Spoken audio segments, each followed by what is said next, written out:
Hello girls and boys, welcome to Kirti Vidya. Today we are going to solve the MCQ for the advanced accountancy of semester 5th. Let's start.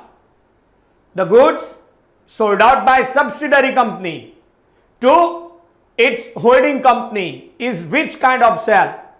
तो यहां पर girls and boys आपको understand करना है कि कौन सी company किसे माल बेच रही है. Who is the subsidiary company.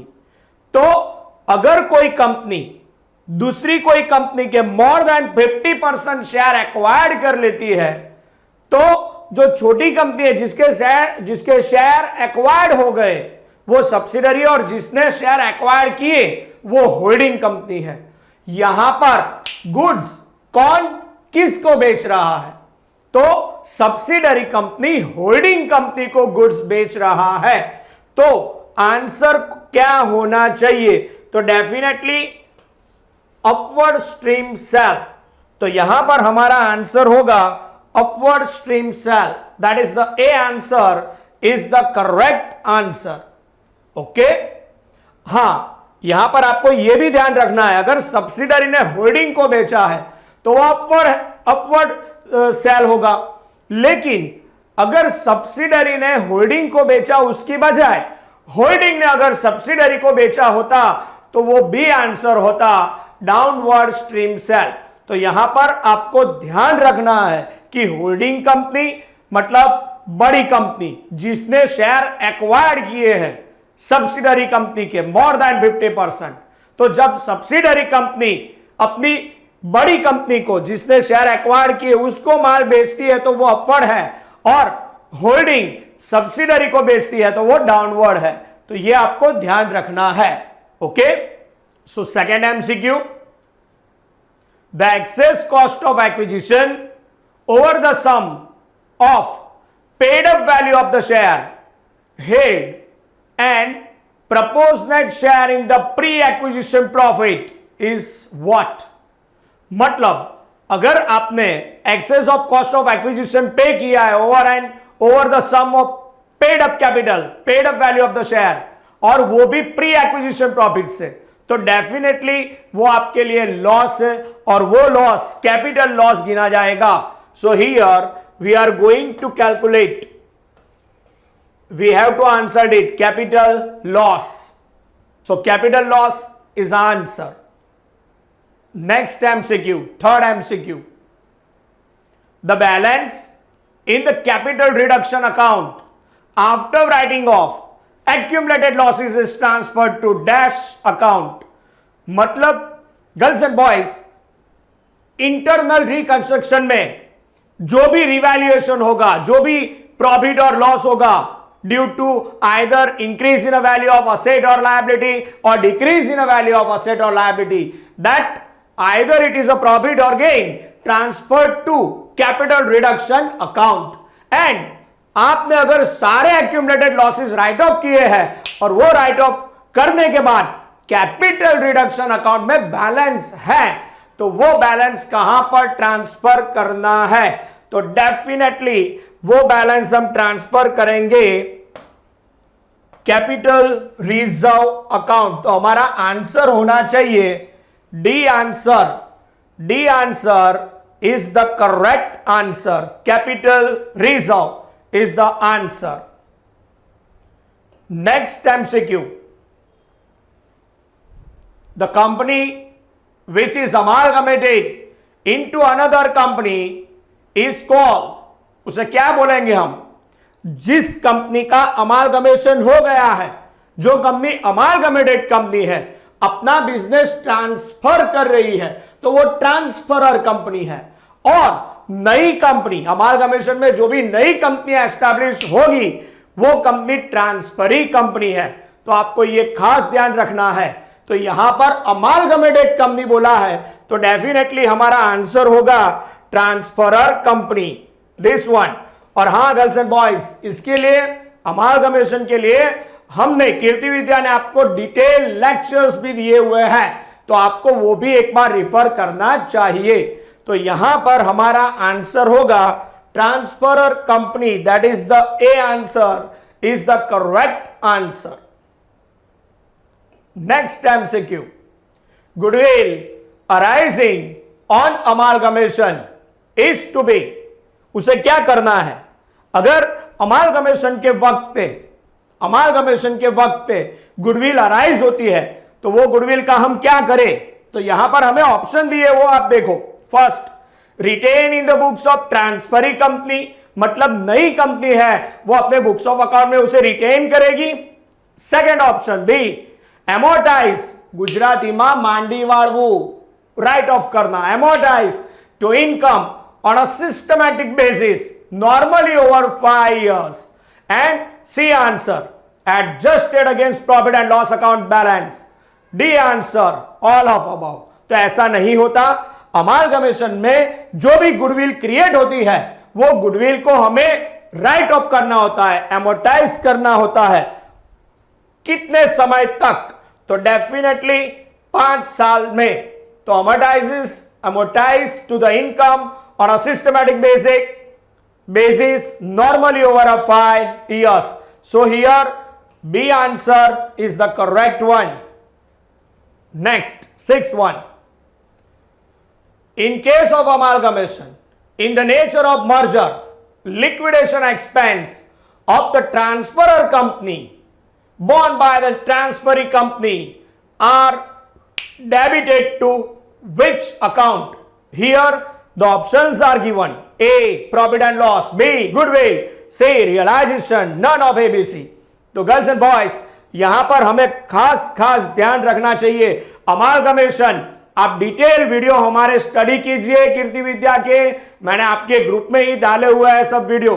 तो गर्ल्स एंड बॉयज, अमालगमेशन 2 तरीके का होता है। इन case of merger, under the nature, in the nature of merger and in nature of purchase. अगर ये मर्जर का है तो मर्जर में जो भी लिक्विडेशन एक्सपेंस होगा, जो ट्रांसफरर कंपनी का होता है, ट्रांसफरर कंपनी का एक्सपेंस, वो अगर नई कंपनी ट्रांसफरी कंपनी बेयर करती है तो वो ट्रांसफरी कंपनी कौन से अकाउंट में डेबिट करेगी?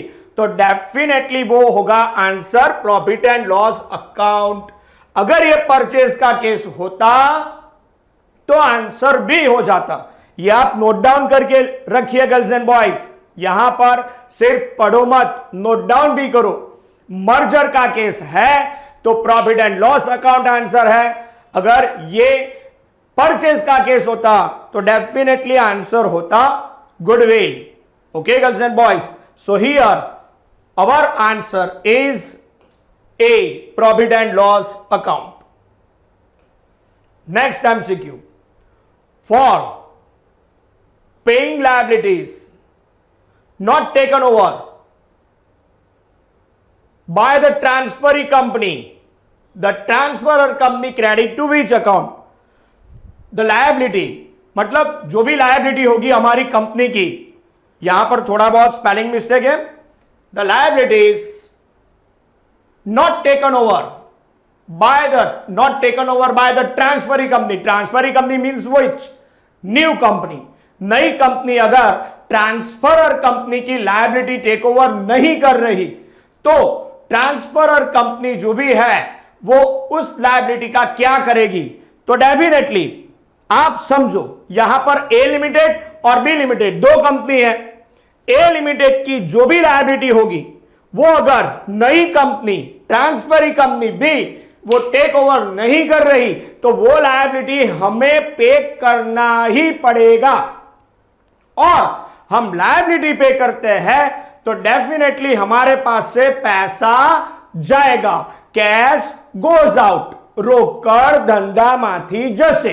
तो जसे એટલે એને जमा करवानी, cash goes out so it is credited. आप क्वेश्चन को ध्यान से पढ़िए, विच अकाउंट इज क्रेडिटेड, ऐसा नहीं पूछा विच अकाउंट इज डेबिटेड। तो जब हमारी कंपनी लायबिलिटी पे करेगी तो हमारे पास से कैश गोज आउट, ગુજરાતીમાં રોકડ જાય છે તો એ જમા થાય, આઈધર રોકડ અથવા ચેકથી પૈસા આપ્યા હોય તો બેંક, અને કંપનીના ટ્રાન્ઝેક્શન છે તો डेफिनेटली બધા ટ્રાન્ઝેક્શન બેંકથી થશે। तो यहां पर हम आंसर लिखेंगे C answer, bank account is appropriate answer. यहां पर B C answer is the correct answer. Next MCQ. In purchase method, the accounting of amalgamation, the asset and liability of transferor company मतलब पुरानी company, selling company जो अपना business amalgamate करती है, cell करती है, are to be taken over in the books of transferee company at which value, कौन सी value से टेक ओवर होता है। मतलब अगर यहां पर मान लो एक इलस्ट्रेशन करता हूं मैं आपको, ए लिमिटेड और बी लिमिटेड दो कंपनी है, A limited amalgamate and B limited is the new one, B limited इसे एब्सॉर्ब कर लेती है ऐसे समझ लो, तो ए लिमिटेड जिसका लिक्विडेशन हो जाएगा, तो ए लिमिटेड जिसका लिक्विडेशन हो जाएगा उस कंपनी की जो भी असेट और लायबिलिटी है, asset and liabilities of transferor company जिसका अमालगमेशन होता है, जो एब्सॉर्ब्ड होती है, are not taken over in the books of are to be taken over in the books of transferee company at which value, नई company जो company purchasing company है वो ये असेट और लायबिलिटी कौन सी वैल्यू से ले जाएगी। तो option A book value, B market, agreed value and last none of this.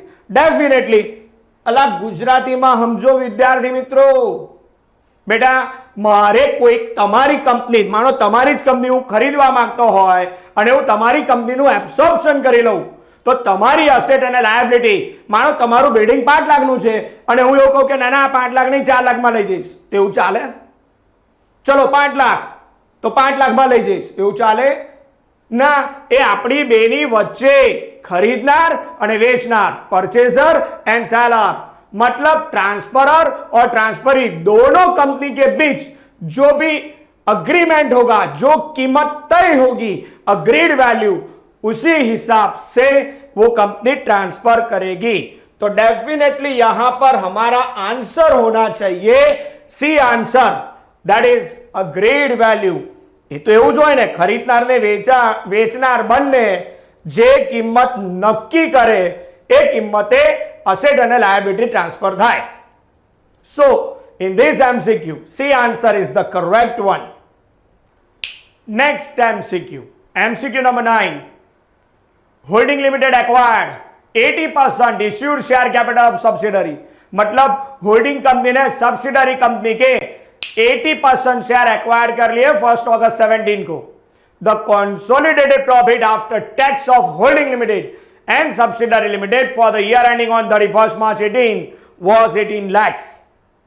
The proposed equity dividend of holding is 4 and subsidiary limited 2 lakh. मतलब जो भी डिविडेंड हमने प्रपोज किया है, गुजराती में जे डिविडेंड आपवानो आपणे विचारी रह्या छे, प्रपोज करी रह्या छे, ए डिविडेंड होल्डिंग लिमिटेड 4 लाख आपवा मांगे छे અને સબસિડારી કંપની 2 લાખ આપવા માંગે છે।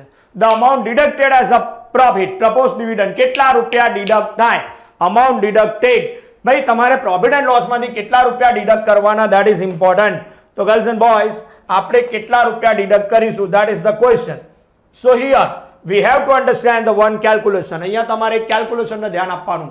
ગર્લ્સ એન્ડ બોયઝ ખાસ ધ્યાન રાખજો, હોલ્ડિંગ છે, હોલ્ડિંગ કંપની જેણે अलग एक नानी कंपनी एना 50% करता वधारे शेर एक्वायर्ड कर्या छे। अहींया आपणा केसमां एच लिमिटेड नामनी कंपनी एने एस लिमिटेड ना 80% शेर एक्वायर्ड कर्या, बराबर समझो। तो एच लिमिटेड ए जे पण डिविडेंड आपे तो आपवानुं ज छे। तो अंदर एक्जाम्पल में लखेलुं हतुं के भाई एच लिमिटेड ए 4 लाख डिविडेंड आपे छे। तो here we have to understand that કે ભાઈ હોલ્ડિંગ કંપની જે ડિવિડન્ડ આપે છે એ પ્રપોઝ કરે છે એ 4 લાખ રૂપિયા છે, પણ સબસિડરી કંપની જે આપે છે ધેટ ઇઝ ઓલસો અન્ડરસ્ટેન્ડેબલ। ભાઈ સબસિડરી કંપની જે પ્રપોઝ કરે છે ને એ ડિવિડન્ડ હતું 2 લાખ રૂપિયા, બરાબર સમજો। પણ આ 2 લાખ રૂપિયામાં હોલ્ડિંગ કંપની એનો હિસ્સો કેટલો? તો you can understand that holding company acquired 80% share, holding કંપનીએ સબસિડરીના 80% શેર લઈ લીધા, તો આ ડિવિડન્ડ જે સબસિડરી કંપની આપશે એમાં 80% હિસ્સો તો હોલ્ડિંગનો જ છે। તો 2 લાખ એના 80% 80% એ હોલ્ડિંગ કંપની લઈ જશે 1,60,000 આ તો હોલ્ડિંગનો જ હિસ્સો થયો. તો પબ્લિકમાં આપવા લાયક ડિવિડન્ડ કેટલું રહ્યું? માત્ર 40,000. That is important. This is for the public, જે આપણે નફા નુકસાન ખાતામાં લઈ જવું જોઈએ. આ આપણા પ્રોફિટની ફાળવણી છે. તમને ખબર પડી છે what is dividend? Dividend what is the dividend? Dividend is the appropriation of profit. નફામાંથી જે હિસ્સો વહેંચવામાં આવે શેર હોલ્ડરને, એને ડિવિડન્ડ કહેવાય. તો girls and boys, subsidiary company 2 lakh dividend આપવા માંગતી હતી, પણ એમાંથી 80% હિસ્સો તો હોલ્ડિંગનો જ છે. તો પબ્લિકમાં કેટલા જાય? ઓનલી 40. તો we have to distribute the dividend 40,000. તો હોલ્ડિંગ જે પ્રપોઝ કરે છે તો બધું જ આપી દેવું પડશે. અને સબસિડરી કંપનીના 2 લાખમાંથી માત્ર ને માત્ર 20% હિસ્સો આપણે પ્રોવાઈડ કરવો પડે નફા નુકસાન ખાતામાં. તો આ રીતે ડિવિડન્ડ એપ્રોપ્રિએટ થાય 4,40,000. That's the point. So our answer should બી 440. જોઈએ હવે ઓપ્શન આપ્યું છે કે નહીં 440 નું. તો option A 6, option B 440, C 560 અને નન ઓફ ધીસ. તો definitely our answer should be 4,40,000. તો 4,40,000 એ આપણો આન્સર હોય. That is important. તો 4,40,000 એ કરેક્ટ આન્સર છે. So our 10th MCQ, let's read. On 1st April 17, H Limited acquired 80% equity shares of S Limited at a price of 6 lakhs. मतलब H Limited नाम की कंपनी, उसने share acquired किए 80% shares acquired of S Limited at 6 lakhs. The share capital of S Limited consists 50,000 shares of 10 each. मतलब 5 लाख की capital है, 50,000 equity share 10 each. If the share of capital profit and revenue profit of H Limited in S, मतलब S Limited का जो भी profit था उसमें H Limited का हिस्सा, H Limited का proportion in a capital profit as well as revenue profit are 128 and 1 lakh respectively. It result into what? Goodwill आएगा, capital reserve आएगा, capital reserve 28, none of this. तो ये option दिया हुआ है. सो ये कैलकुलेशन हम कैसे कर सकते हैं? तो डेफिनेटली यहां पर H Limited जो शेयर एक्वायर करती है, S Limited उसका कैपिटल प्रॉफिट और रेवेन्यू प्रॉफिट दिया हुआ है, और हमें फाइंड आउट करना है इधर कैपिटल रिजर्व या goodwill. That's we have to work for the cost of control. How to work? Let's start. Girls and boys, please try to understand here. This working is known as cost of control.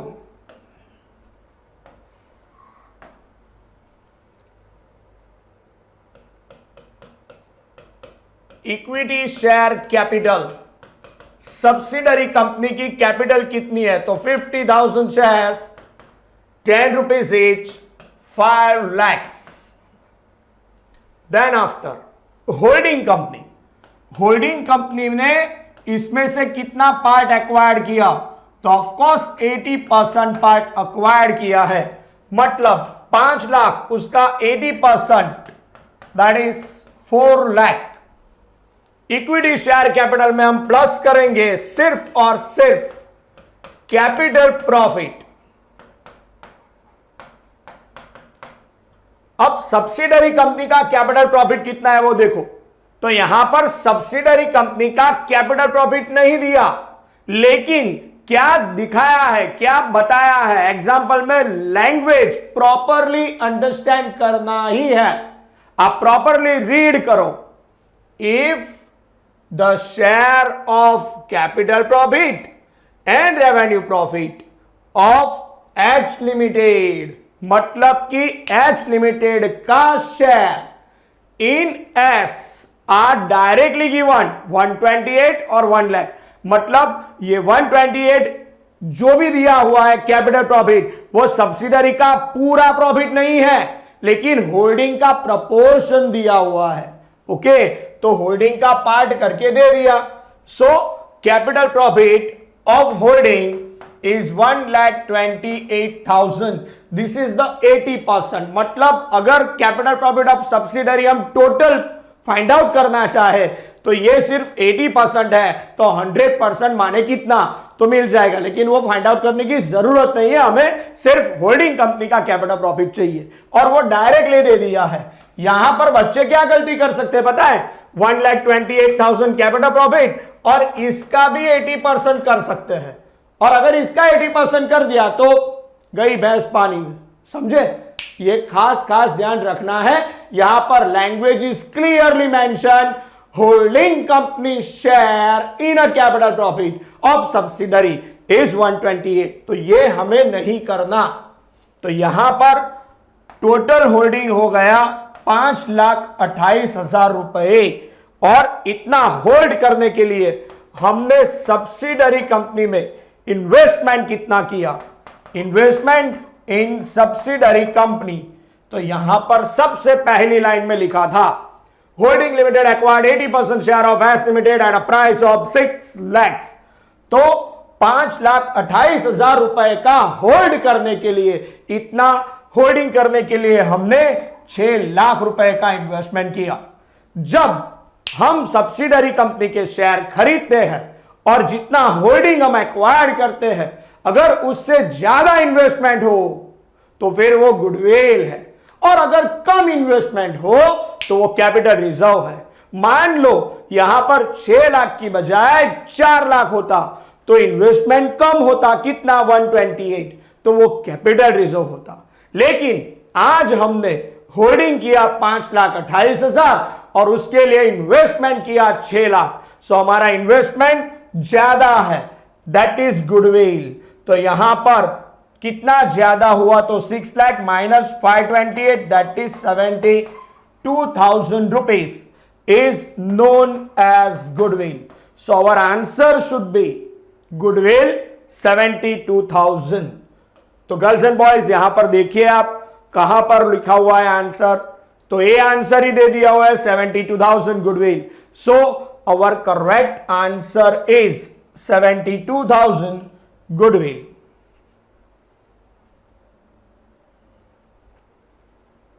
So this is the right answer, 72 goodwill. This is the MCQ number 10.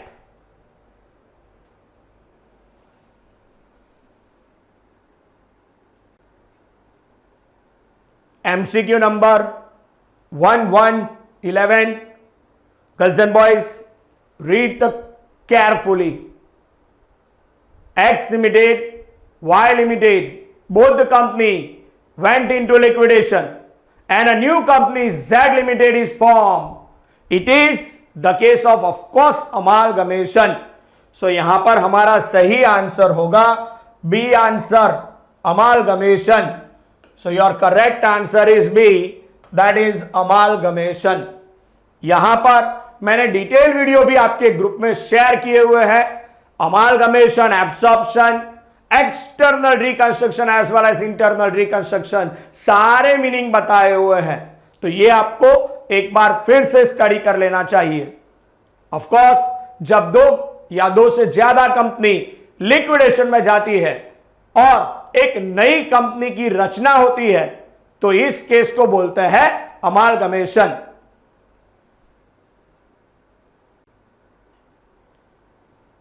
Next MCQ, that is 12th. H Limited acquired 60% shares of S on 1st February 18. S Limited sold out the goods costing 12. You must have to understand, either आपको selling price दिया है या cost दी हुई है। यहां पर cost दिया हुआ है 12,000 और एस लिमिटेड ने 12,000 की कॉस्टिंग का माल एच लिमिटेड को सेल किया by adding 25% on cost, 25% profit on cost. Okay, 40% of this stock remain with holding on 31st March 18. Calculate the amount of unrealized profit. तो यहां पर unrealized profit हमें find out करना है. How to find out the unrealized profit, that is important. So let's start, girls and boys. कौन किसे माल बेच रहा है, that is also important. Who sold out the goods to whom. यहां पर S limited sold out the goods costing 12 to H Limited at a profit of 25% on cost. Cost का 25% profit. तो कौन किसे माल बेच रहा है, दैट इज इंपॉर्टेंट. तो यहां पर एस लिमिटेड होल्डिंग को माल बेच रहा है, तो प्रॉफिट मुनाफा किसे होगा, तो डेफिनेटली सब्सिडरी कंपनी को. कितना, 25% प्रॉफिट ऑन कॉस्ट, और ये कॉस्ट ही है, तो 12,000 उसका 25% profit, that is 3,000, and this profit towards subsidiary. ये प्रॉफिट जो होगा, मुनाफा होगा, वो सब्सिडरी कंपनी को होगा. अब इसमें से होल्डिंग कंपनी को माल बेचने के बाद कितना स्टॉक वो होल्ड करती है, तो आप देखिए यहां पर लिखा हुआ है 40% of this stock remain with holding. मतलब सब्सिडरी ने होल्डिंग को बेचा 100% गुड्स, और उसमें से 60% गुड्स उसने बाहर बेच दिया. तो जो बाहर बेच दिया वो तो प्रॉफिट रियलाइज हो गया. सब्सिडरी ने होल्डिंग को बेचा, होल्डिंग ने बाहर बेचा, तो प्रॉफिट हो गया. लेकिन जो 40% पार्ट है वो होल्डिंग के पास ही है. तो अब सब्सिडरी ने जो माल बेचा वो होल्डिंग के पास है, तो वो इंटर कंपनी ट्रांजैक्शन भी हो गया, और प्रॉफिट जो होगा वो अनरियलाइज हो जाएगा. तो कितना अनरियलाइज प्रॉफिट, तो इसमें से हमें 40% पार्ट फाइंड आउट करना है. तो 40% पार्ट 3,000 उसका 40%, दैट इज 1,200 रुपीज. इतना प्रॉफिट होगा. लेकिन ये प्रॉफिट किसको होगा, सब्सिडरी कंपनी को. और अनरियलाइज प्रॉफिट याद रखना बेटा, unrealised profit means always holding company's proportion. कोई किसे भी माल बेचे, होल्डिंग सब्सिडरी को बेचे या सब्सिडरी होल्डिंग को बेचे, हमेशा याद रखना unrealised profit means only and only holding company's proportion, holding company's part. तो इसमें से होल्डिंग कंपनी का कितना पार्ट है, ये मुनाफा जो होता है वो तो सब्सिडरी कंपनी का है. तो होल्डिंग कंपनी उसने कितने शेयर अक्वायर्ड किए, दैट इज इंपॉर्टेंट. तो 60% शेयर अक्वायर्ड किए हुए हैं. तो ये 1200 का हमें 60% फाइंड आउट करना है, दैट इज 720. 12 छंग 72, 720 रुपया था मित्रों. So 720 is considered to be unrealized profit, and effect of unrealized profit is very simple, less deducted from the profit and less from the stock. okay, तो हमारा आंसर होना चाहिए 720. so this is the correct answer, 720. next MCQ 13, statutory reserve of transferor company, that is selling company, should be incorporated in the balance sheet of transferring company, that is purchasing company, new company, by debiting. कौन सा account debit करके आप statutory reserve को ले जा सकते हो, तो यहां पर याद रखना, when it is a case of amalgamation, absorption और external reconstruction, जब स्टैट्यूटरी रिजर्व हो, पर्टिकुलरली अमालगमेशन में जब स्टैट्यूटरी रिजर्व हो, तो वो स्टैट्यूटरी रिजर्व अगर नई कंपनी टेक ओवर, मतलब नई कंपनी में ले जाना है वो रिजर्व कंपल्सरीली, इसीलिए उसे स्टैट्यूटरी रिजर्व बोलते हैं. तो जब स्टैट्यूटरी रिजर्व ट्रांसफर होगा, तो वो ट्रांसफर होगा तब आप कौन सा अकाउंट डेबिट करेंगे ट्रांसफरी कंपनी में, that is the question. That is simple, amalgamation adjustment account debit to any statutory reserve account credit. Okay, तो अमालगमेशन एडजस्टमेंट अकाउंट डेबिट होगा. So your answer should be B. B answer is the correct answer. Amalgamation adjustment account.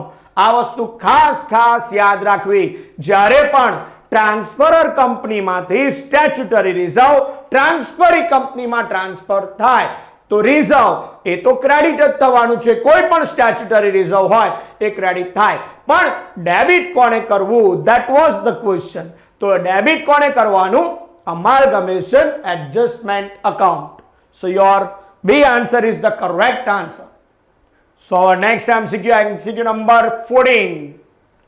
As per accounting standard 21, control over a company can be exercised by purchasing.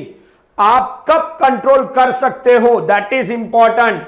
यहां पर देखिए क्या question किया हुआ है। As per accounting standard 21, control over a company, हम किसी और कंपनी पे कब कंट्रोल कर सकते हैं? Bye purchasing. तो डेफिनेटली अगर मैं किसी और कंपनी पर कंट्रोल करना चाहता हूं तो उसका जो शेयर कैपिटल है उसमें से एटलीस्ट मोर देन 50% शेयर, 50% ગુજરાતીમાં 50% થી વધારે શેર અને વોટિંગ પાવર મારે લઈ લેવો જોઈએ તો જ મારું ચાલે ને, તો જ મારું ઉપજે ને। તો આપણો આન્સર શું હોવો જોઈએ? તો જુઓ તો ઓપ્શન એ 50%। ના ભાઈ 51%। અરે હોય 51 હું મારે 75% શેર ખરીદવા હોય તોય ખરીદાય, 51 નહીં, more than 50% equity share and voting power. So answer C should be correct. So our answer should be C, more than 50% equity share with voting power.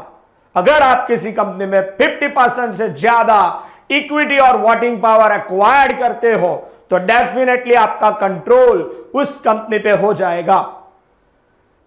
So next MCQ, the goods sold out by holding to subsidiary company.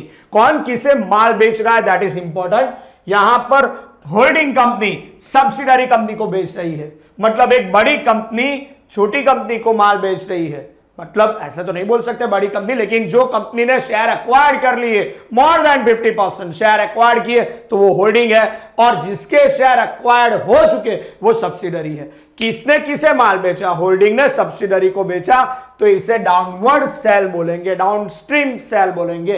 आगे भी कोई MCQ आ चुका था, जब subsidiary ने holding को बेचा था तो अपवर्ड स्ट्रीम था वो। ओके, तो यहां पर डाउनवर्ड स्ट्रीम, डाउनस्ट्रीम सेल इसे बोलेंगे। So our answer should be B, downstream sale. Next MCQ 16, after internal reconstruction is carried out by a company. अगर किसी कंपनी ने इंटरनली रिकंस्ट्रक्शन कर दिया हुआ है अपनी कंपनी का, then if fix asset are written off while carrying out the scheme, आपने आपकी कोई फिक्स असेट को राइट ऑफ कर दिया, then it must reveal in the balance sheet for a period of at least 5 years. तो यहां पर C answer वो सही होना चाहिए। C answer is the correct answer, 5 years, और ये आपको याद रखना है। Okay girls and boys. Next MCQ 17, state whether the following statements are true or false। यहां पर एग्जाम में आपको एमसीक्यू में 3 सेंटेंस दिए हुए हैं और ये तीनों में से पूछा है कि कौन सा ट्रू और फॉल्स है। तो let's find out, let's check out. पहला sentence, in case of consolidation of share paid up share capital reduced. तो आपको सबसे पहले तो समझना चाहिए कंसोलिडेशन ऑफ शेयर किसे बोलेंगे। तो गर्ल्स एंड बॉयज, अगर आपके पास 10-10 रुपए के 10 शेयर है और उसे मैं 10-10 रुपए के 10 शेयर के बजाय 100 रुपीज का सिर्फ एक ही शेयर कर रहा हूं, 10-10 रुपया ना 10 शेयर, 1 2 3 4 10, આ 10 શેર ને હું ભેગા કરી નાખું છું, એક જ શેર બનાવી દઉં છું, 100 રૂપિયાનો એક। તો પણ એની કેપિટલ કેવી રહેશે? તો કે સેમ, આની અંદર કેપિટલ રિડક્શન થતું નથી। હવે તમને સેન્ટેન્સ શું આપ્યું છે જુઓ, in case of consolidation of share paid up capital reduced. તો ડેફિનેટલી આ સેન્ટેન્સ એકદમ ખોટું છે, ફોલ્સ। ચલો બીજું જોઈએ, in case of subdivision એટલે આંધી ઊંધું। હવે આંધી ઊંધું પ્રકરણ થઈ જાય, मतलब ધારો કે તમારી પાસે 100 રૂપિયાનો એક શેર છે એટલે એની કેપિટલ થઈ 100 રૂપિયા। હવે 100 રૂપિયાનો એક જ શેર છે, એને सब डिवाइड करो છો 10 રૂપિયાના 10 શેર, 100 રૂપિયાનો 1 શેર, 100 રૂપિયાનો 1 શેર, એની બદલે 10 રૂપિયાના 10 શેર કરી નાખીએ તો 10 રૂપિયાના 10 શેર કરીએ તો પણ કેપિટલ તો 100 જ રહેવાની છે. આ 1 શેરની બદલે હવે 10 શેર થઈ ગયા તો આને કહેવાય સબ ડિવિઝન. જ્યારે અહીંયા શું હતું 10 હતા એની બદલે 1 શેર થઈ ગયો તો આને કહેવાય consolidation. This is the consolidation of share. But here is the sub division. આ સબ ડિવિઝન હતું. બંને કેસમાં તમે જુઓ આઈધર સબ ડિવિઝન હોય કે કોન્સોલિડેશન હોય, paid up capital remain same. હવે તમારું સેન્ટેન્સ શું આપ્યું છે જુઓ. In case of sub division of share paid up capital increase. તંબુરો ઇન્ક્રીઝ થાય કશું ના થાય બેટા, સેમ રે. Either consolidation or sub division. બંને સેન્ટેન્સ ખોટા. ચલો ત્રીજું ચેક કરી લઈએ. Increase in the authorise share capital. ભાઈ કંપનીની સત્તાવાર મૂડી. બેટા કંપની ફાઇનલ તમે ભણેલા છો. ઓથોરાઇઝ કેપિટલ એ તો માત્ર બતાવવાની હોય છે, ડિસ્ક્લોઝર તરીકે લખવાની હોય. એને ટોટલમાં આપણે ક્યારેય ધ્યાનમાં નથી લેતા. ઉપરથી જ્યારે તમે ઓથોરાઇઝ કેપિટલ લખો ને તો એની નીચે બે લીટીઓ દોરી દઈએ છીએ અને કેપિટલ ને ઓથોરાઇઝ કેપિટલ ને ટોટલમાં ધ્યાનમાં જ ન લેવાય. હવે આ ઓથોરાઇઝ કેપિટલમાં તમે ઇન્ક્રીઝિંગ કર્યું, કંપનીની ઓથોરાઇઝ કેપિટલ વધી તો એની કોઈ અકાઉન્ટિંગ એન્ટ્રી કરવાની નથી, તો ના જ કરવાની હોય ને. તો આ વાક્ય તો તમારું સાચું છે, ટ્રુ. તો એક જ આન્સર ટ્રુ આવ્યો. તો હવે આપણે ઓપ્શન સિલેક્ટ કરવો પડશે. પહેલું સેન્ટેન્સ ફોલ્સ, બીજું ફોલ્સ અને ત્રીજું ટ્રુ. તો કયું છે ફોલ્સ, ફોલ્સ અને ટ્રુ? એ નહીં, બી ના, સી યસ. ફોલ્સ, ફોલ્સ અને ટ્રુ. તો આપણો આન્સર મેચ થાય છે. So our answer should be C answer. C answer is the correct one.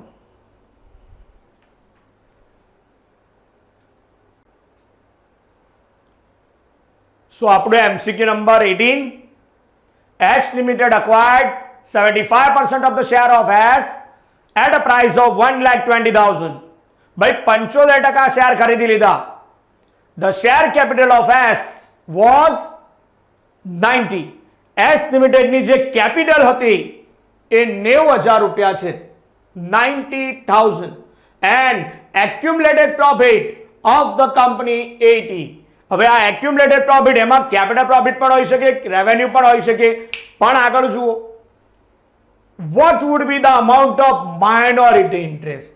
આપણે માઇનોરિટી ઇન્ટરેસ્ટ શોધવાનું છે તો આપણને કેપિટલ પ્રોફિટની પણ જરૂર પડે એઝ વેલ એઝ રેવન્યુ પ્રોફિટની પણ જરૂર પડે. આ વસ્તુ ખાસ ધ્યાનમાં રાખવાની. So question is what would be the amount of minority interest in the consolidated balance sheet. તમે કોન્સોલિડેટેડ બેલેન્સ શીટમાં માઇનોરિટી ઇન્ટરેસ્ટ કેટલું બતાવશો? તો let's work out how to find out the minority interest. That is also important. Girls and boys, minority interest કદાચ કોઈ ભણ્યું ના હોય તો ખાસ ધ્યાન રાખજો. માઇનોરિટી ઇન્ટરેસ્ટ મતલબ થાય subsidiary companies part.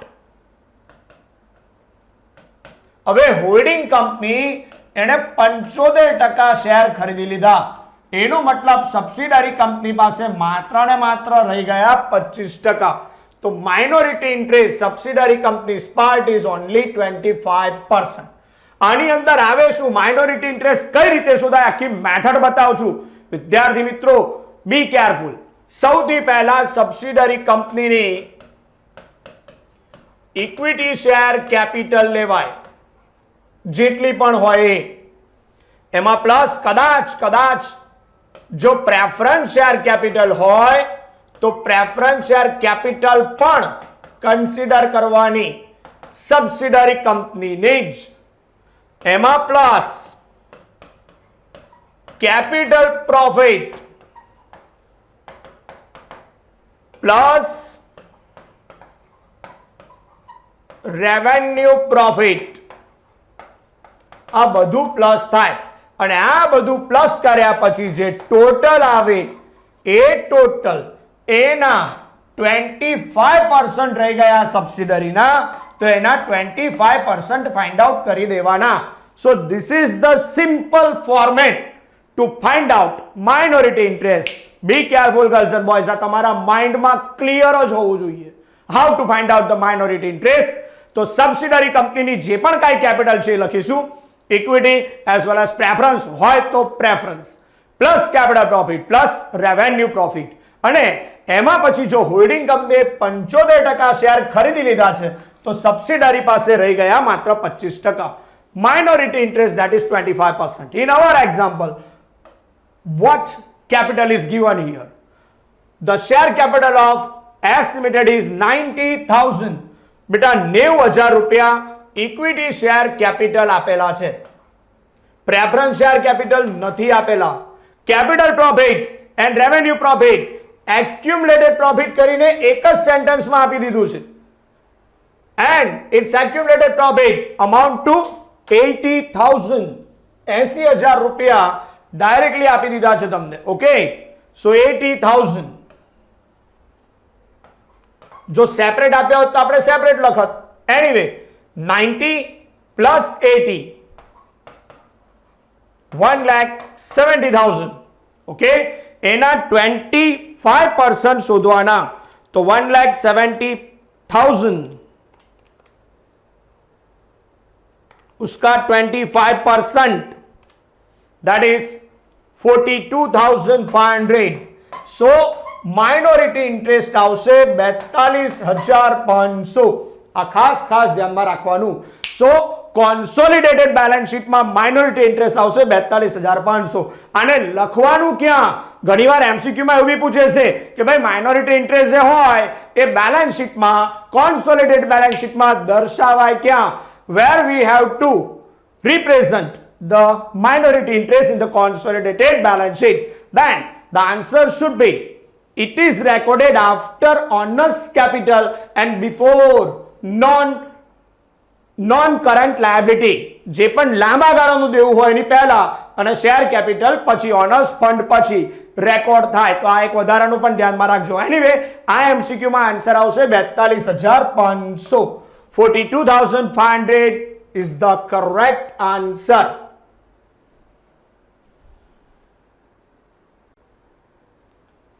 Nineteenth number no MCQ beta. The share capital of S Limited comprises समाविष्ट करवू 2 lakh 2 lakh equity share of 10 each, मतलब 20 लाख की कैपिटल हो गई. Fully paid upon 30th September 22.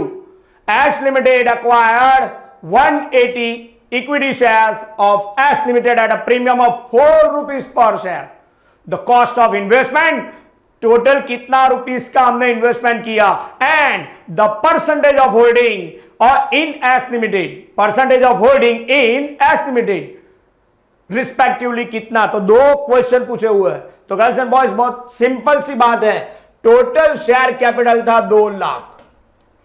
ये टोटल कैपिटल था 2 लाख शेयर्स. उसमें से 1,80,000 शेयर हमने परचेज कर लिए.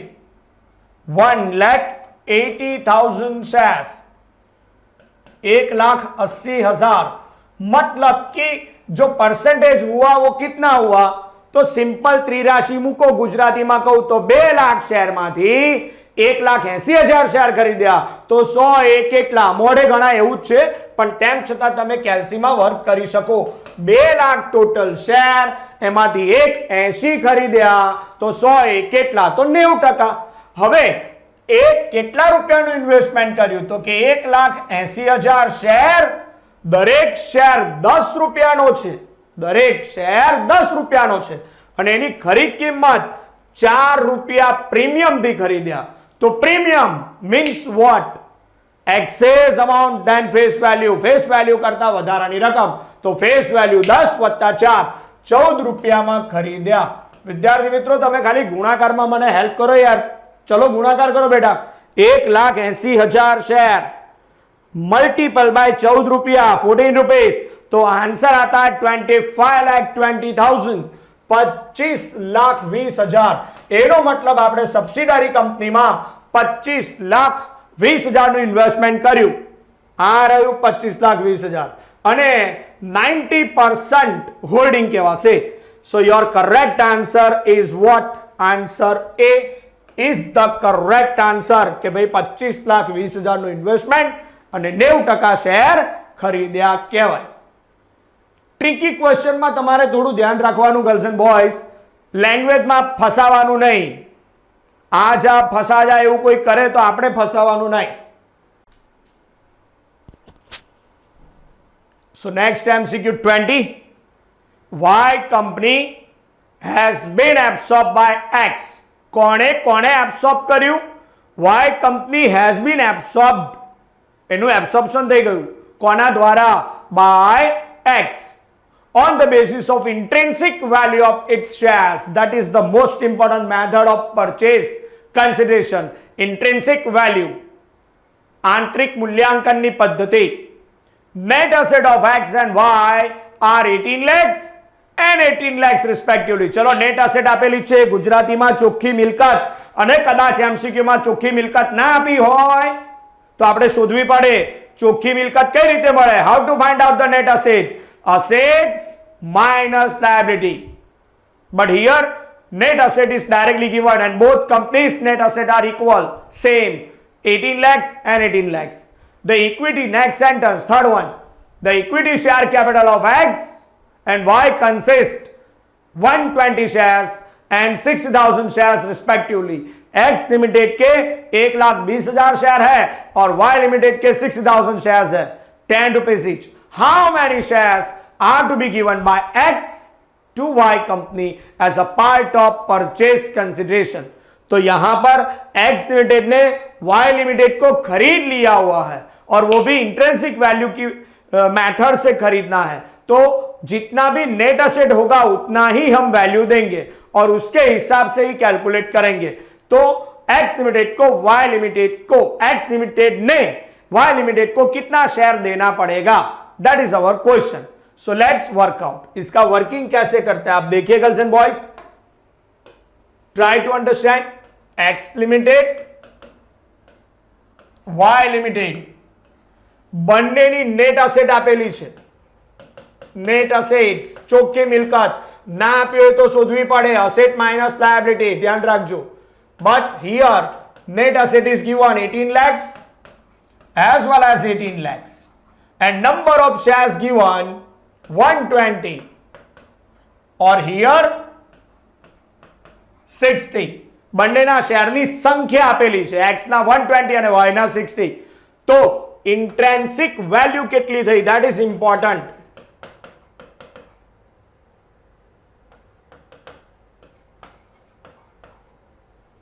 $18 લાખ ભાગ્યા 1,20,000. જરા હેલ્પ કરજો બેટા ભાગાકારમાં, હને. So it's a 15 rupees per share. और यहां पर 18 lakhs divided by 60, that is simply 30 rupees per share. तो બંનેની વેલ્યુ આવી ગઈ 15 અને 30 रुपया प्रति शेयर, दरेक शेयर दीठ पर शेयर वैल्यू. अब X लिमिटेड ने Y लिमिटेड को खरीद लिया हुआ है, तो हमें कितना शेयर देना पड़ेगा? तो डेफिनेटली हमारी एक शेयर की वैल्यू 15 है, 15, और हमें कितना पैसा देना है दैट इज इंपॉर्टेंट. तो डेफिनेटली इसकी जो नेट एसेट है उतना पैसा देना पड़ेगा. तो इसकी जो नेट एसेट है वो तो 18 lakhs है और हमारे शेयर की वैल्यू सिर्फ 15 है. तो 15 से डिवाइड करो तो डेफिनेटली हमें देना पड़ेगा 1,20,000 equity share. That is important. तो यहां पर X लिमिटेड Y लिमिटेड की नेट एसेट जो होती है उसके हिसाब से पैसा देगी. तो Y लिमिटेड की नेट एसेट है 18 lakhs और हमारे X लिमिटेड की एक शेयर की वैल्यू हो गई सिर्फ और सिर्फ 15. तो हमारा एक शेयर 15 रुपए का है, सिर्फ 15 रुपए का, और हमें देना है 18 lakhs. तो 1,20,000 इक्विटी शेयर X लिमिटेड को इश्यू करने पड़ेंगे Y लिमिटेड को देने के लिए. तो our answer should be 1,20,000 equity shares. और कैसे फाइंड आउट किया वो मेथड आपको हमेशा याद रखनी है girls and boys. Kindly note down the method. So MCQ number 21. X Limited takes over Y Limited on 1st April 21 and discharge purchase consideration as follow. First, issue 48,000 fully paid up shares of 10 each at par. यहां पर हमने issue किए कितने shares? 48,000 shares of 10 rupees each और किस तरीके से at par? Gujarati में 48,000 शेयर आप्या 10 रुपया वाला भावे भाव 10 रुपया नो शेयर 10 रुपया में to the equity share holder of selling company transferor company Y limited. बीजू issue fully paid up 9% preference share of 100 each to discharge the preference share capital of 320 of Y. मतलब Y Limited એની capital હતી 3,20,000 એને આપણે discharge કરી રહ્યા છે, ચૂકવણી કરી રહ્યા છે. કઈ રીતે? At a premium of 10%. मतलब બહુ સિમ્પલ, 3,20,000 છે એના પર 10% પ્રીમિયમ થી ચૂકવવાનું છે તો 3,20,000 એના 10% 32,000 તો આપવાની રકમ 320 વત્તા 32,000 પ્રેફરન્સ ને. ત્રીજું, it is agreed that 10% debenture of 100 each of Y amount to 150 will be issued 12% new debenture of equivalent value. The purchase consideration payable by આપણે શોધવાનું શું છે? that is important. purchase consideration payable by X to Y. X A Y ને કેટલું PC આપવું અહીંયા તમને ખબર જ હોવી જોઈએ ભાઈ. PC ની મેથડ મેઇન 3 કહેવાય. ડાયરેક્ટ મેથડ આપી દીધું હોય 5 લાખ 6 લાખ 20 લાખ. બીજું નેટ પેમેન્ટ જ્યાં પેમેન્ટ ચોક્કસ હોય where payment is certain. सारा पेमेंट दे दिया है मतलब कि डिस्क्लोज सब कर दिया है, कुछ भी छुपाया नहीं है कि भाई इतने प्रेफरेंस शेयर इतने इक्विटी और बाकी का कैश. बाकी का कैश माने कितना? 10 रुपया 1 करोड़ वो पता नहीं, अनसर्टेन अमाउंट. अगर अनसर्टेनिटी है तो वो नेट पेमेंट नहीं है. और अगर डायरेक्ट मेथड नहीं है, लमसम मेथड नहीं है, नेट पेमेंट नहीं है तो वो नेट असेट ही होगी. That is agreed value of asset taken over minus agreed value of liability. लेकिन यहां पर पेमेंट सर्टेन है. आप देखिए पहला किसका पेमेंट हुआ? तो पहला पेमेंट दिया हुआ इक्विटी शेयर होल्डर्स को. दूसरा पेमेंट किसको दिया? दूसरा पेमेंट है प्रेफरेंस शेयर होल्डर्स को. तीसरा पेमेंट किसे दिया? तो तीसरा पेमेंट दिया डिबेंचर्स को. तो डेफिनेटली यहां पर सारे पेमेंट सर्टेन है. गुजराती में कहूं तो બધા જ પેમેન્ટ ચોક્કસ છે. તો તમારે યાદ રાખવાનું આ નેટ પેમેન્ટ ની જ મેથડ છે. અને વિદ્યાર્થી મિત્રો કોને કોને પેમેન્ટ આપ્યું આની અંદર એ જુઓ. પહેલું ઇક્વિટી ને, બીજું પ્રેફરન્સ શેર હોલ્ડર ને અને ત્રીજું ડિબેન્ચર હોલ્ડર ને. But mind well as per accounting standard 14 only payment made to equity shareholder as well as preference shareholder are considered for purchase consideration. Either याद रखो हाँ, as per accounting standard 14 only payment made to equity as well as preference share are considered for PC. બાકીના બધાને જે payment આપ્યું હોય, debenture holder હોય કે ક્રેડિટર હોય, એ કશું જ ધ્યાનમાં લેવાય નહીં. એ તો લાયબિલિટી ચૂકવી કહેવાય, એને પીસી માં સામેલ કરવાનું નહીં. તો કઈ રીતે પીસી શોધીશું? તો આ બાજુ ધ્યાન આપજો. વર્કિંગમાં પહેલું પેમેન્ટ આપ્યું એ ઇક્વિટી શેર હોલ્ડર્સને આપ્યું. એક્ઝામ્પલમાં કહી દીધેલા કે આપણે 48,000 ઇક્વિટી શેર 10 રૂપિયા વાળા એટ પાર આપ્યા તો 4,80,000 નું પેમેન્ટ થયું. બીજું પેમેન્ટ તમે આપ્યું એ પ્રેફરન્સ શેર હોલ્ડર ને આપ્યું. એઝ પર અકાઉન્ટિંગ સ્ટાન્ડર્ડ 14 માત્ર ઇક્વિટી અને પ્રેફરન્સ શેર નું પેમેન્ટ જ ધ્યાનમાં લેવાય. જૂની કંપનીમાં સેલિંગ કંપનીમાં પ્રેફરન્સ શેર કેપિટલ હતી 3,20,000. એના પર તમે 10% પ્રીમિયમ, આના 10% પ્રીમિયમ that is 32,000 પ્રીમિયમ થી પેમેન્ટ કરો છો તો 320 વત્તા 32 એનો મતલબ થાય 3,52,000. that's it. ડિબેન્ચર હોલ્ડર ને જે પેમેન્ટ આપ્યું that is the payment, that is the discharge of liability. It is not considered at all as per accounting standard 14. આ ખાસ યાદ રાખવાનું. તો તો અહીંયા ટોટલ કેટલું થશે? તો અહીંયા 2 8 5 13 અને 8,32,000 રૂપિયા તમારો આન્સર હોવો જોઈએ. તો આપણે જોઈ લઈએ ઓપ્શન કયા કયા આપ્યા છે. 8,32,000. Yes, this is the right answer.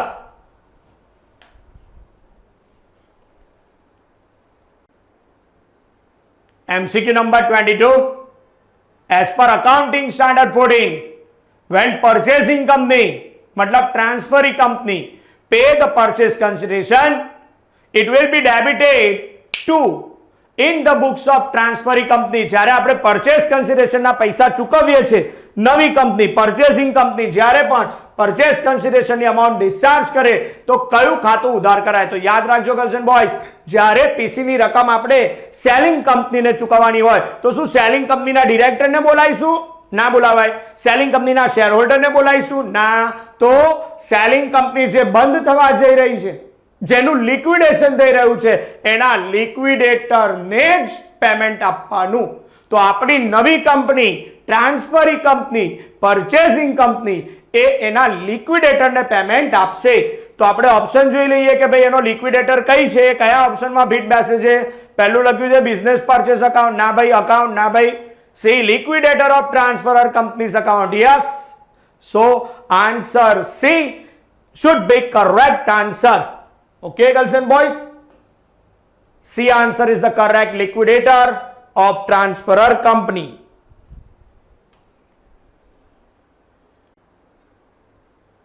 Next MCQ 23rd.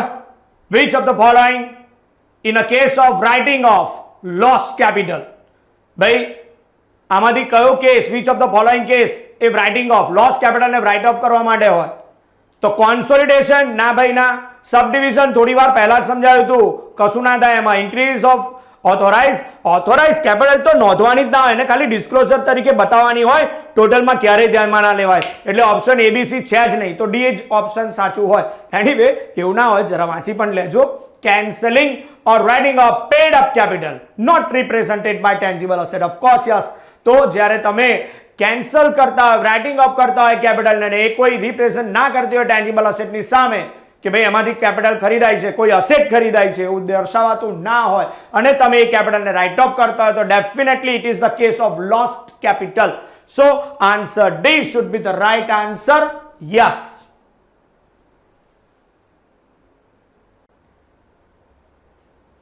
Next MCQ. X Limited acquired 70% equity share of S. 70% share ખરીદી લીધા at a price of 10 lakhs. 10 lakh રૂપિયાનું રોકાણ કર્યું.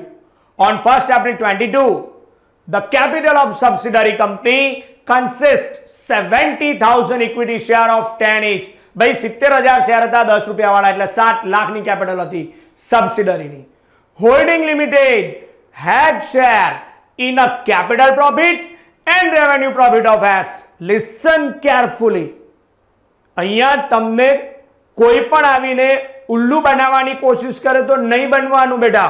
બહુ સ્પષ્ટપણે કીધું છે હોલ્ડિંગ લિમિટેડ હેડ શેર્સ. આ હોલ્ડિંગ લિમિટેડ નો હિસ્સો છે કેપિટલ પ્રોફિટમાં એઝ વેલ એઝ રેવન્યુ પ્રોફિટમાં. કોના? સબસિડરી કંપનીના પ્રોફિટમાં હોલ્ડિંગ નો હિસ્સો 2 लाख અને 1.5 लाख रिस्पेक्टिवली. मतलब होल्डिंग का शेयर डायरेक्टली दे दिया हुआ है, आपको अलग से फाइंड आउट नहीं करना. The cost of control result into what?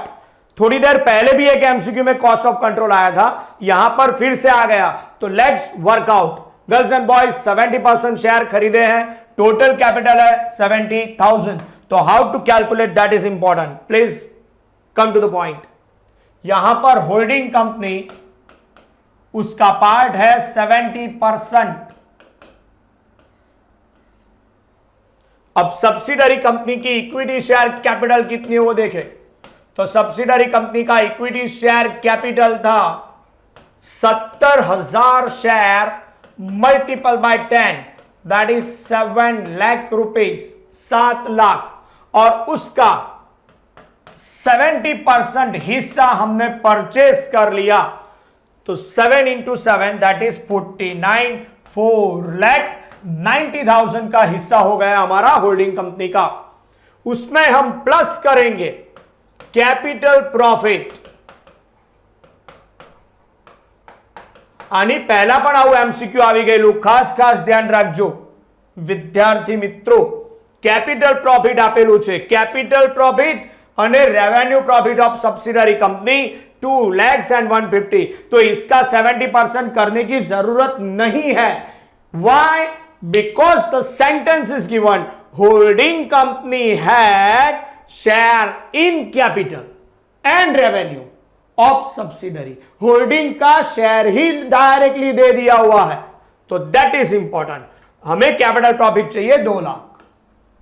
अगर यहां पर डायरेक्टली नहीं दिया होता तो डेफिनेटली हम 70% फाइंड आउट करते। एनीवे, तो यहां पर टोटल होल्डिंग हो गया 6,90,000 और इतना होल्ड करने के लिए होल्डिंग कंपनी का इन्वेस्टमेंट कितना है? इन्वेस्टमेंट इन सब्सिडरी कंपनी, हमने सब्सिडरी कंपनी में कितना इन्वेस्टमेंट किया? 10 लाख। 6,90,000 રૂપિયાનું આધિપત્ય જમાવવા માટે, હોલ્ડિંગ કરવા માટે 10 લાખ રૂપિયાનું ઇન્વેસ્ટમેન્ટ। વધારે ઇન્વેસ્ટમેન્ટ કરો તો ગુડવિલ છે। જો 6,90,000 રૂપિયા ઉપર હોલ્ડ કરવા, 6,90,000 નું હોલ્ડિંગ કરવા આપણે 5 લાખ જ રોક્યા હોત તો આન્સર આવત કેપિટલ રિઝર્વ। પણ આજે આપણે વધારે પૈસા રોક્યા છે। કેટલા વધારે? તો બાદબાકી કરો તો અહીંયા 10 અને 3,10,000 વધારે રોક્યા। વધારે પૈસા રોક્યા હોય ને વિદ્યાર્થી મિત્રો તો આન્સર આવે ગુડવિલ। तो अपना आ एमसीक्यू नो आंसर होई सके goodwill 3,10,000। Yes, it's a right answer. So again next MCQ is also for the cost of control. A limited acquired 20,000 equity share of 10 each at 6 rupees paid up capital out of 25,000 equity share of B। मतलब B limited के 25,000 share थे, उसमें से हमने 20,000 share खरीद लिए। गुजराती में समझो गर्ल्स एंड बॉयज, बहुत सिंपल अंडरस्टेन्डिंग एवं है कि टोटल कैपिटल था 25,000 शेयर, एमांथी आपणे 20,000 शेयर खरीदी लीधा तो 100 होय तो केटला? तो इट्स 80% शेयर। तो होल्डिंग लिमिटेडे 80% शेयर खरीदी लीधा कहेवाय। आगळ जुओ क्यारे खरीद्या? On 31st August 21। Okay, on which date the books of Bay Limited show credit balance of 10 जमा बाकी आपी छे in profit and loss account and 40,000 in general reserve account। Okay, એટલે જે દિવસે શેર ખરીદ્યા એ દિવસનું જ બેલેન્સ આપ્યું છે 10 અને 40।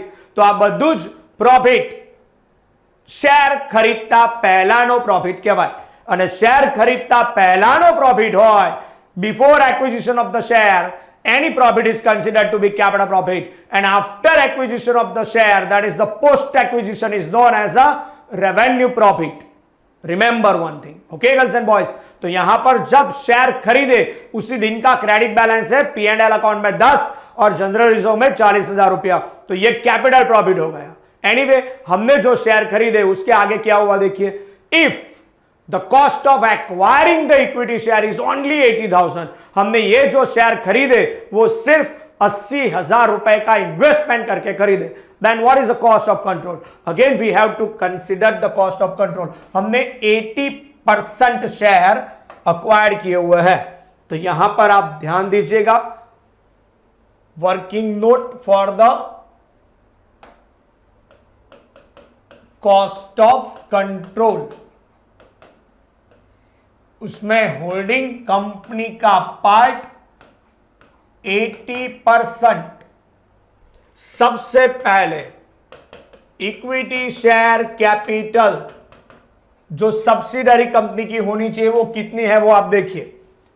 25,000 शेयर थे, हर एक शेयर 10 रुपए का और पेड अप सिर्फ 6 रुपए है। ओके, उसमें से हमने 20,000 शेयर खरीद लिए हुए। So try to understand girls and boys, subsidiary company की कैपिटल थी 25,000 share multiple by 6, that is सिर्फ और सिर्फ 1.5 लाख। और इसका 80% हमने खरीद लिया। 1.5 लाख का 80% मीन्स 1,20,000 हमारा शेयर में होल्डिंग हो गया। इसमें हम प्लस करेंगे, कैपिटल में प्लस होगा कैपिटल प्रॉफिट, जिसमें आपको शेयर खरीदने वाली डेट में ही दे दिया हुआ है कि भाई जनरल रिजर्व आपका था 40,000 और P&L account profit and loss credit balance was 10,000 on the date of acquisition. तो जिस दिन आप शेयर खरीदते हैं उसी दिन का बैलेंस दिया हुआ है, तो ये शेयर खरीदने से पहले वाला बैलेंस है। Pre acquisition profit is known as a capital. तो ये कैपिटल प्रॉफिट है पूरा 50,000 रुपए। तो टोटल होल्डिंग हमारा हो गया गर्ल्स एंड बॉयज 50,000 रुपए उस दिन का कैलकुलेशन, लेकिन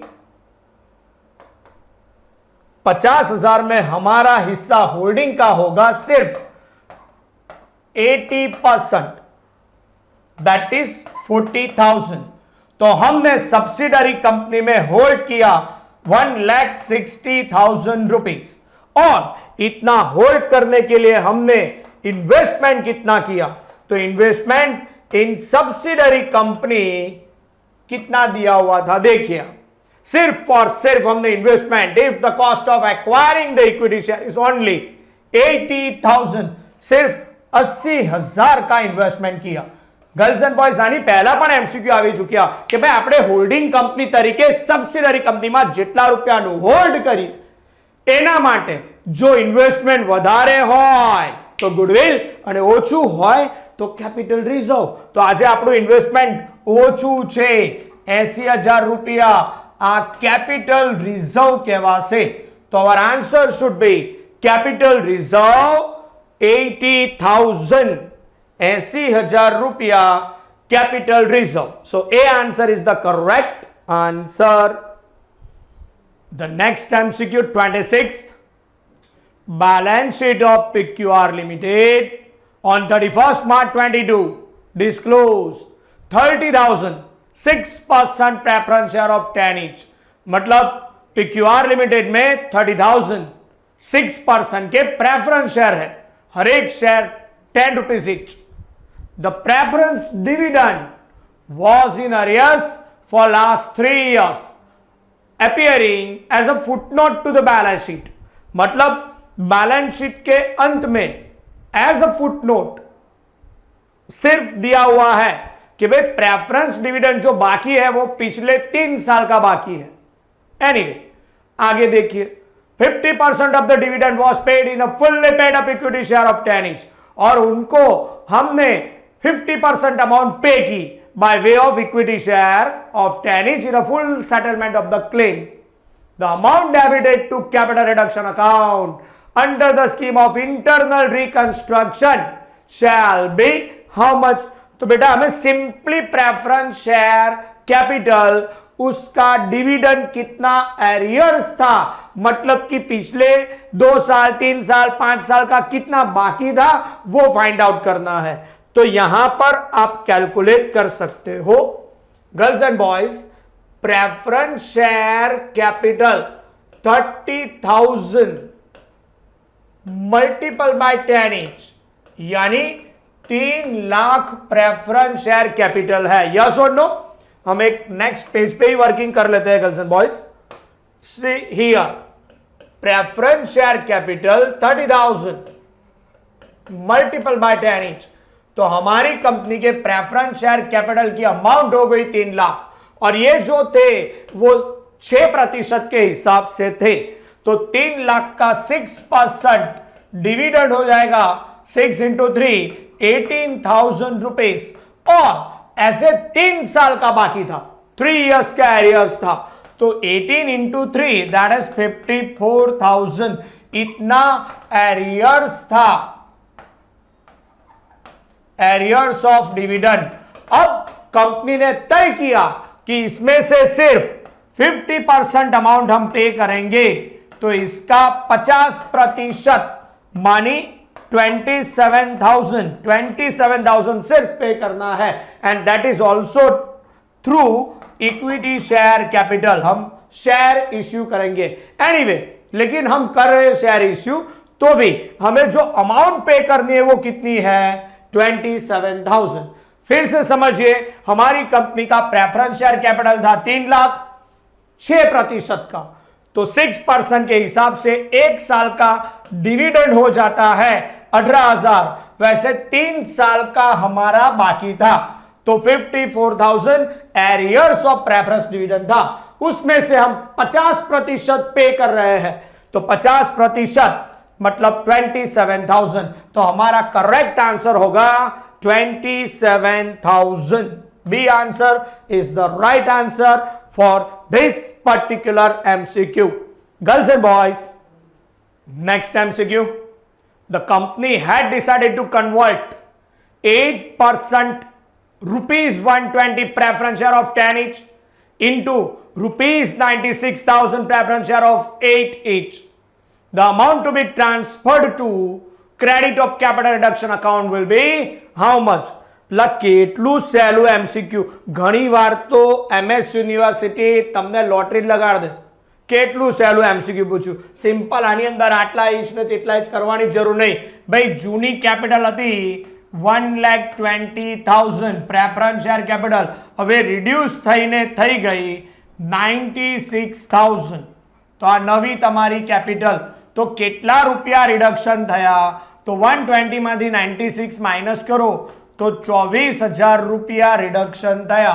આ રિડક્શન કેપિટલ રિડક્શન અકાઉન્ટ કહેવાશે, અને આ જે ફાયદો થયો કેપિટલ રિડક્શન ને કારણે એ રૂપિયા તમારા કેપિટલ રિડક્શન અકાઉન્ટ ની અંદર જશે। સો your answer should B A, A answer હોવો જોઈએ। तो अब तो कौन बनेगा करोड़पति?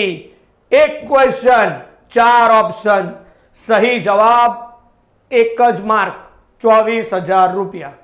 Okay girls and boys, girls and boys remember one thing, Kirti Vidya private limited is an online education platform and we are always helpful to all students. Okay, of course you are the final year student, remember one thing, अपनी skill को develop करो, आपको upskill होना ही पड़ेगा, सिर्फ graduation काम नहीं लगेगा। तो हमारे पास अलग अलग स्किल डेवलप करने के लिए बहुत सारे कोर्सेस हैं, लेकिन अभी तो मैं पेपर करवा रहा हूं, तो यहां पर एडवर्टाइजमेंट करनी नहीं है। आप ही कीर्ति विद्या की एप्लीकेशन डाउनलोड कर लो और सारे स्किल बेस्ड कोर्सेज को वेरीफाई करो, उसमें से अगर आपको लगता है कि ये कोर्स आपको करना चाहिए तो वो आप करना। और हाँ, हमारे यहां पर जो प्राइजेस होती है that is too much lower, बहुत ही कम प्राइस, हम बहुत ही अफोर्डेबल फीस में ये सब पढ़ाते हैं। Okay, so verify, download the Kirti Vidya application. And हाँ, यहां पर मैं आपको बताना चाहूंगा कि आप तो फाइनल ईयर के स्टूडेंट हो और ऑनलाइन एजुकेशन के कितने सारे बेनिफिट्स हैं। आपका अगर कोई भाई है, बहन है, कोई कजिन ब्रदर सिस्टर है, या आपके यहां पर सोसाइटी में अगर कोई बच्चा साथ में रहता है और उसको नीड मतलब के जरूरियात है, तो डेफिनेटली आप हमारी कीर्ति विद्या को सजेस्ट कर सकते हो। We are providing the online education from KG to 12th and then after science, commerce, all the stream, CBSE, Gujarat board और इंटरनेशनल बोर्ड ऑल्सो। सो कहीं भी हमारी जरूरत हो एजुकेशन फील्ड में, you can call us. Next MCQ 28, Mahindra limited has a 4 lakh equity share of 10 each, मतलब 40 लाख की capital हो गई। The company finds that it has excess capital of 8 lakhs, हमने ज्यादा पैसे जमा करके रखे, 8 लाख रुपीस हमारे पास ज्यादा है। एंड रिजॉल्व मतलब रिजोल्यूशन पास किया बोर्ड मीटिंग में टू रिफंड इट, वो ज्यादा पैसा है 8 लाख, वो रिफंड कर दो। Calculate the resultant share capital, तो अब क्या रिजल्ट आएगा? हम अगर हम 8 लाख रिफंड कर देते हैं, after refunding of excess cash to the share holder will be कितना? तो सिंपल अंडरस्टैंडिंग यार, गुजराती में को तो मोड़े गणी शकाय बच्चाओ। 4 लाख इक्विटी शेर 10 રૂપિયા એટલે 40 લાખ થયા। આ 40 લાખમાં 8 લાખ રૂપિયા વધારાના છે, પાછા આપી દીધા યાર કંપનીએ, તો 40 લાખમાંથી 8 પાછા ગયા, તો રહેશે કેટલા? 32 લાખ યાર। તો option A is the answer 32 lakhs. Yes correct, सही जवाब 1 मार्क के लिए. Next MCQ 29th. H Limited acquired share of S Limited on 31st December 21. The profit and loss account of subsidiary limited show debit balance of 5 lakhs. Debit balance, that is important girls and boys. Be careful. અહીંયા ગુજરાતીમાં કહું તો ઉધાર બાકી આપી છે. ઉધાર બાકી એટલે નુકસાન, જમા બાકી એટલે નફો. ઓફ 5 લાખ, તો 5 લાખ રૂપિયાનું નુકસાન હતું. કઈ તારીખે? વર્ષની શરૂઆતમાં on 1st April 21. Okay. And credit balance of 3 lakhs. Credit balance જમા બાકી એટલે નફો થઈ ગયો 3 lakhs on 31st March 22. That is the end of the year. Closing date આપી છે. Now what is the question? That is important. Pre-acquisition profit अथवा loss result into what? भाई pre-acquisition શેર ખરીદતા પહેલાનો નફો અથવા નુકસાન કેટલું? હા, ખાસ યાદ રાખવાનું, શેર ખરીદતા પહેલાનો નફો હોય કે નુકસાન હોય, ઇટ ઇઝ અ કેપિટલ. અને શેર ખરીદ્યા પછીનું હોય તો એ રેવન્યુ કહેવાશે. તો girls and boys, let's calculate here the closing balance given 3 lakh rupees credit balance. Credit balance એટલે આ પ્રોફિટ છે મિત્રો. જ્યારે વર્ષની શરૂઆતમાં opening balance on 1st April 21 તમને 5 લાખ રૂપિયા ડેબિટ બેલેન્સ આપેલું છે. Debit balance it means loss.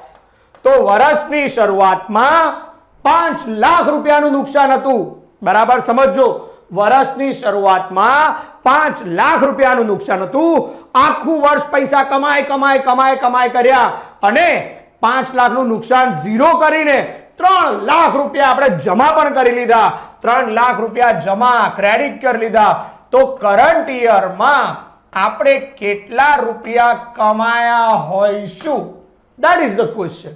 Try to understand. વર્ષની શરૂઆતમાં તમે માઇનસમાં હતા 5 લાખ, આખા વર્ષમાં બહુ બધા રૂપિયા કમાયા અને વર્ષના અંતે 3 લાખ થયા. તો 5 લાખથી પહેલા તો 0 પર આવો અને બીજા 3, એટલે કરંટ યરમાં આપણે 8 લાખ રૂપિયાનો પ્રોફિટ કમાયા. કરંટ યર એટલે 12 મહિનાનું હોય, 12 months. આ 12 મહિનાને આપણે શેર ખરીદતા પહેલા અને શેર ખરીદ્યા પછી પ્રી એક્વિઝિશન અને પોસ્ટ એક્વિઝિશન પીરિયડમાં વેચવાનું. તો જુઓ ગર્લ્સ એન્ડ બોયઝ, કઈ તારીખે શેર ખરીદ્યા છે? તો એક્ઝામ્પલમાં લખ્યું છે 31st ડિસેમ્બર. આપણું વર્ષ ક્યારે શરૂ થાય છે? 1 એપ્રિલ. તો એપ્રિલ થી ડિસેમ્બર શેર ખરીદવાની તારીખ ડિસેમ્બર છે, વર્ષ શરૂ થયું એપ્રિલમાં. તો એપ્રિલ થી ડિસેમ્બર એ પ્રી એક્વિઝિશન પીરિયડ કહેવાય. એપ્રિલ થી 31st ડિસેમ્બર. અને એના પછી ડિસેમ્બર પછી જાન્યુઆરી થી 31 માર્ચ 31st માર્ચ એ પોસ્ટ પીરિયડ કહેવાય. તો એપ્રિલ થી ડિસેમ્બર આવડે ને મહિના ગણતા? ના આવડતા હોય તો કોઈક વાર મળજો, શીખવાડીશ. એપ્રિલ થી ડિસેમ્બર 9 months અને જાન્યુઆરી થી માર્ચ 3 months.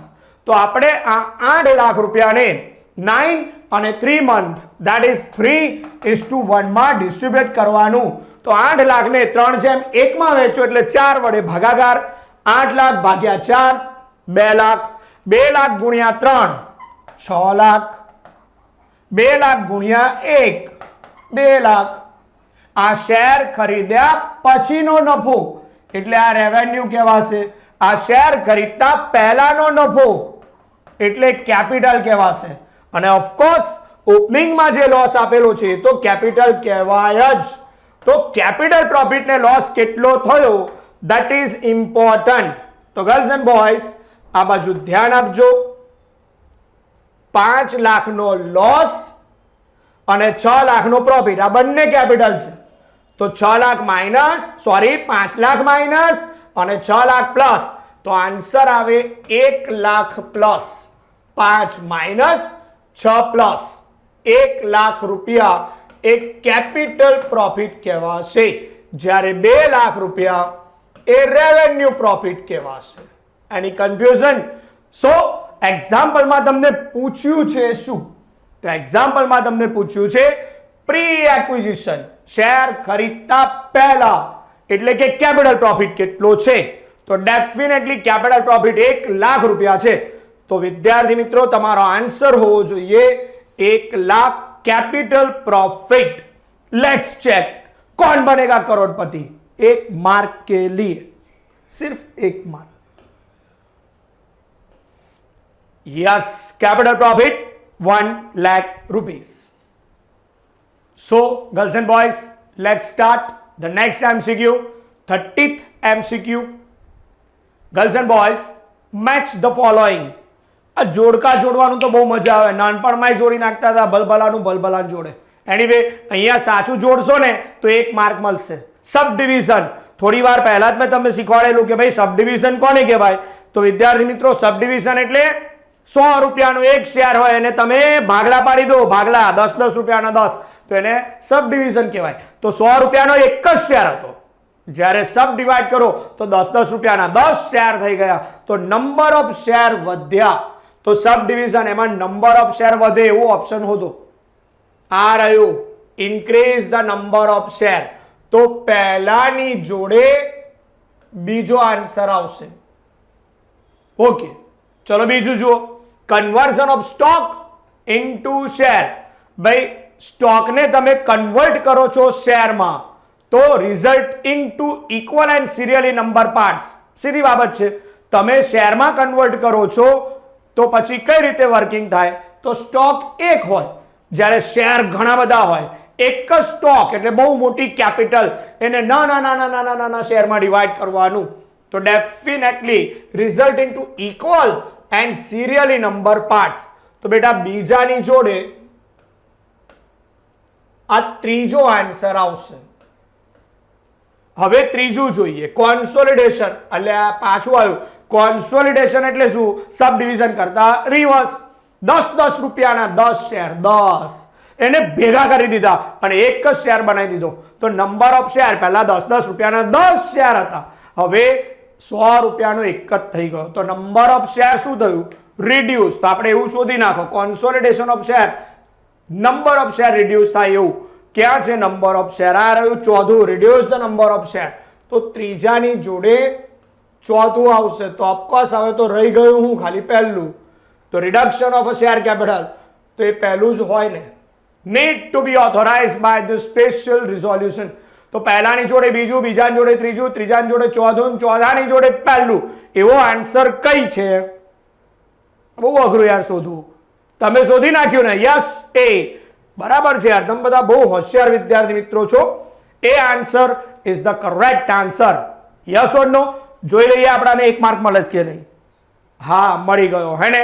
તો girls and boys, Kirti Vidya private limited provides MCQ practice for the final year student for 5th semester and advanced accountancy is here. I gave one paper here and of course going to issue this kind of video lecture for the next paper also. So I will provide total 60 MCQ and explain all. And then after, suppose you have any kind of difficulty, kindly WhatsApp on this number. Good luck.